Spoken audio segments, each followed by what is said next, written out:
The rocks look fairly new as Fairly. River rocks. The golf course is really good. Come on in, guys. Oh. Okay. See the open floor plan? Yep. Yeah? All right, let's check it out. All right. This place is nice. Yeah, let's take a look at it. We haven't really seen it yet. So, what's wrong with it?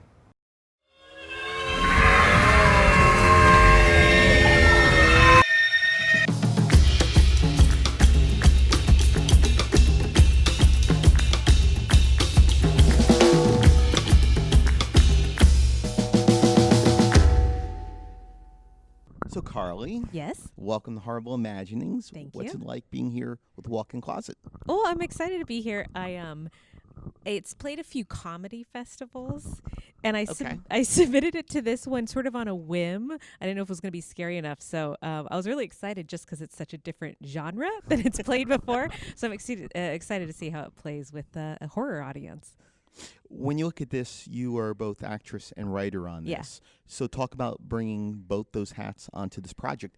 And does it make it easier for you as an actress to know the material as intimate as you do? Oh, absolutely. My background is acting, and I wrote this as a scene for myself a few years ago, and then I pitched it to my friend Rick Gomez, who plays my husband in it, and he thought it was funny, and he was like, "Hey, what do you think about writing it as a couple as opposed to just a single woman?" Right.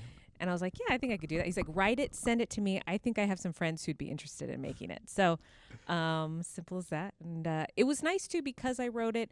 We did a lot of improv on set, but they always kind of threw it back to me of like, hey, does that work for you? You can Does see it it, still yeah. move the story along the way you want to? So, yeah, it was a lot of fun. Where did the aspect of the Hugh Jackman running joke through the entire come from? Well, it originally started as, when I wrote it, of course, I didn't know where we were going to film it. I just knew it was going to be in a house. So I Right. originally wrote it as a much older house, and it was going to be the home of, I think, Babe Ruth. I said, and then, of course, we get to this house, a very modern day home. Right. So the night before, Rick and I kind of brainstormed, and then we came up with the idea of Hugh Jackman, mostly for a punchline at the very end, and that would work. So then we just sort of built off of Hugh Jackman, off of one tiny little joke at the end of the script. When you look at this, Yeah. and anytime that you enter a house and you're going to make a commitment like that, I mean, going into this structure, I mean, there's kind of a paranoia to it because you don't know what to expect. Right. You don't know what's being told with the truth, what's being lies, and the broker is very truthful with this. Yeah.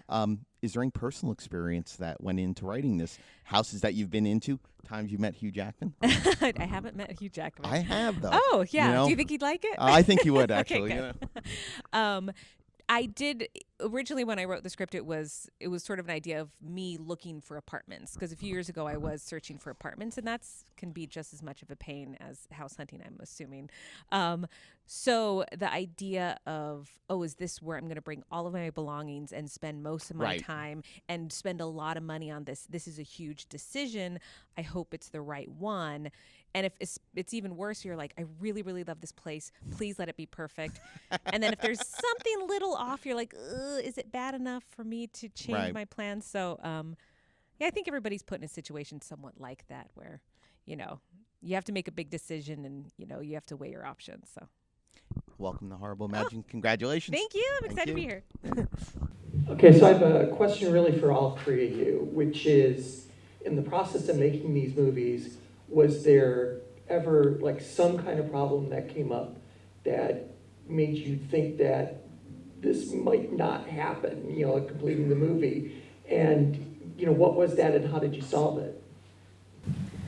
I guess it's probably something relatable to other filmmakers is I got a few friends together who are all professionals in the industry and they were excited to just sort of work on something for fun, but then actually finishing it after the day of shooting, which is fun, everyone's having a great time, it's a year and a half later being like, well, I'm in between a couple films. So it was just, I guess finishing it because everyone's doing it for no money. So, but it got done.